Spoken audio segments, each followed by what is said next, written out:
आप किसी ऐसी जगह पे इन्वेस्टमेंट कर रहे हो जहाँ पे डेवलपर का मेयार और बैकग्राउंड जो है वो साफ सुथरा हो कि उस इन्वेस्टमेंट के अगेंस्ट आप रिसर्च करें। और वो रिसर्च करने के लिए आपको 10-15 मिनट लगेंगे। थोड़ा सा स्क्रॉल बैक करें, देखें कि जब इसने पिछला प्रोजेक्ट लॉन्च किया था तो किस तारीख को लॉन्च किया था, क्या वादे वईद किए थे, और जब वो प्रोजेक्ट डिलीवर हुआ तो तब वो वादे पूरे हुए या नहीं हुए। और अगर हुए, आप पाकिस्तान में जहाँ भी इन्वेस्टमेंट करेंगे मुझे उम्मीद है 90% 95% आप फ्रॉड से, धोखा से, इन चीज़ों से बच जाएंगे। अस्सलाम वालेकुम जी, उम्मीद है आप तमाम लोग खैरियत से होंगे। और आज की इस वीडियो में आप लोगों के साथ जो किस्तों पे पाकिस्तान के अंदर इन्वेस्टमेंट्स करते हैं तो उसमें क्या ऑप्शंस हैं और क्या रिस्क हैं, कौन सी ऐसी चीज़ें हैं जिनसे आपको बचना चाहिए और कौन सी ऐसी चीज़ें हैं जिनका अगर आप ख्याल रखें तो आप किसी तरह की मुश्किल से बच सकते हैं। तो सबसे पहले तो इम्पॉर्टेंट बात यह है कि मेक श्योर करें कि आप किसी ऐसी जगह पे इन्वेस्टमेंट कर रहे हो जहाँ पे डेवलपर का मेयार और बैकग्राउंड जो है वो साफ़ सुथरा हो, उसमें आपको परेशानी ना हो। तो ये एक बड़ी पॉजिटिव बात होती है। दूसरी बात यह है कि आजकल सोशल मीडिया का दौर है। मैं ये बड़ा जिक्र करता हूँ और मैं दोबारा इसका जिक्र करूँगा कि सोशल मीडिया का दौर है आजकल, किसी के कहे पे रहे ही ना। मैं अगर कहता हूँ ना कि मैंने अपना पिछला प्रोजेक्ट जो है वो ऑन टाइम डिलीवर किया था, तो खाली मेरे अल्फाज पे ना रहे।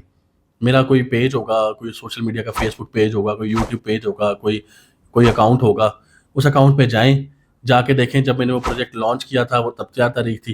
थोड़ा सा वक्त लगाना पड़ेगा, लेकिन देखिए आप एक जगह पे लाखों करोड़ों की इन्वेस्टमेंट करने जा रहे हैं तो इतना तो हक बनता है उसका कि उस इन्वेस्टमेंट के अगेंस्ट आप रिसर्च करें। और वो रिसर्च करने के लिए आपको 10-15 मिनट लगेंगे। थोड़ा सा स्क्रॉल बैक करें, देखें कि जब इसने पिछला प्रोजेक्ट लॉन्च किया था तो किस तारीख को लॉन्च किया था, क्या वादे वईद किए थे, और जब वो प्रोजेक्ट डिलीवर हुआ तो तब वो वादे पूरे हुए या नहीं हुए, और अगर हुए उसमें डिले कितना आया, और जो वादे किए थे वो पूरे कितने हुए। तो ये ज़्यादा मुश्किल नहीं होगा आप लोगों के लिए सर्च करना।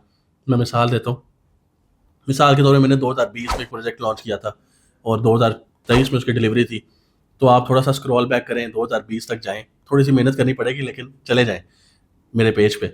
मिसाल समझाने के लिए बता रहा हूँ। अब आप 2020 में जाके देखें कि मैंने उस वक्त क्या वादे किए थे और उनमें मैंने क्या डेट्स दी थी, क्या प्रॉपर्टीज़ की खूबियाँ बोली थी, वो खूबियाँ मैंने बाद में डिलीवर की या नहीं की। और जो वादा किया था कि 2023 में डिलीवर होगा, तो फिर 2023 में देखें कि मेरा प्रोजेक्ट मुकम्मल डिलीवर हुआ या नहीं हुआ, या 2024 आ गया, 25 आ गया, अभी तक वो चल रहा है या अभी डिलीवर हुआ 25 में। तो ये बड़ा आसान सा काम है, आपको आसानी से पता चल जाएगा कि ये डेवलपर अपनी ज़ुबान पूरी करता है या नहीं। और उसके बाद आप फैसला कर सकते हैं कि आपने इस डेवलपर से परचेज़ करनी है या नहीं। अब आप दूसरी चीज़ ये देखें कि उसकी प्राइसेज़ ऐसी तो नहीं है कि जिन पे यकीन ही ना आए। कई दफ़ा कई डेवलपर्स इतनी अनबीटेबल प्राइसेज़ आपको ऑफ़र कर देते हैं कि हम लोग बहुत सस्ता समझ के उसमें परचेज़िंग कर लेते हैं, लेकिन बाद में उन प्राइसेज़ में वो बिल्डिंग बनना ही मुमकिन नहीं होता। और फिर बाद में जब बिल्डिंग अगर तो वो बना दे, तो वो बाद में आपको एस्केलेशन चार्जेस के नाम से और कई 100 तरह के चार्जेस के नाम से आपसे मज़ीद पैसे डिमांड करते हैं। और अगर वो ना बनाए तो वो एक अलहदा हिसाब है। तो कोशिश करें कि मार्केट कंपेटिटिव प्राइसेज़ होनी चाहिए। ऑब्वियसली ऐसी प्राइसेज़ नहीं होनी चाहिए कि एक एक चीज़ जो है वो करोड़ पे की है तो डेवलपर आपको 40 लाख की ऑफ़र करे तो आप खुशी-खुशी ले लें। तो ये बात भी आपको रिसर्च करनी चाहिए इसके ऊपर कि ये इतनी सस्ती क्यों दे रहा है, अगर कोई चीज़ ज़रूरत से ज़्यादा सस्ती है तो। और तीसरी बात जो अहम और आखिरी है, वो ये है कि आप देखें कि वो जो डेवलपर आपके साथ प्रॉमिसेस कर रहा है, उसमें जब भी आप इंस्टॉलमेंट्स पे कोई प्रॉपर्टी परचेज़ करते हैं, तो जो आपके डॉक्यूमेंट्स बनने हैं, जो आपको डॉक्यूमेंट्स मिलने हैं, उन डॉक्यूमेंट्स के पीछे टर्म्स एंड कंडीशंस लिखे होते हैं, उनको पढ़ें, लाज़मी पढ़ें। ये बड़ा होता है। वैसे तो यहाँ पे कानून कोई नहीं है पाकिस्तान में। आप भी समझ लें कोई कानून नहीं है पाकिस्तान में। लेकिन जब आप पे अमल होना है ना तो सारे कानून लागू हो जाने हैं। जिसका इतलाक आप पे होना है तब सारे कानून एक्टिव हो जाने हैं। तो वो टर्म्स एंड कंडीशंस उस वक़्त आपके काम आती हैं या डेवलपर के काम आती हैं जब वो मुश्किल में फँसता है।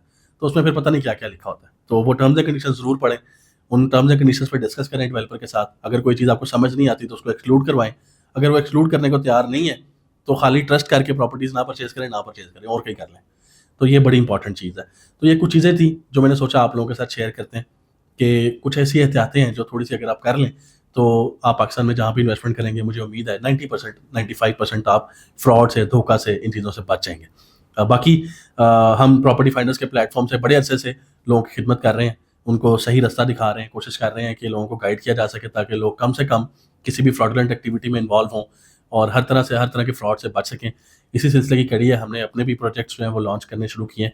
तो आप हमारे प्रोजेक्ट्स में भी इन्वेस्टमेंट कर सकते हैं जो कि 100% सेफ्टी गारंटीड, 100% प्रॉफिट गारंटीड, 100% उसमें आपको सेफ एंड सिक्योर इन्वेस्टमेंट के बाद आपको जो रिटर्न्स मिलने हैं, जिसमें आपको रेंटल इनकम मिलनी है, और ये सारी चीज़ें प्रॉपर प्लानिंग के साथ हम लेके चल रहे हैं। और इसमें आपको हमारा ये काम करने का मकसद ही ये है कि आप लोगों को किसी तरह की परेशानी से बचाया जा सके और आप सेफ एंड सिक्योर इन्वेस्टमेंट कर सकें। तो वो ऑप्शन भी मौजूद हैं। आप हमारे दिए गए नंबर पर रब्ता करके उन ऑप्शंस के बारे में मालूमात हासिल कर सकते हैं। इजाज़त दीजिए, बहुत शुक्रिया। अल्लाह हाफ़िज़।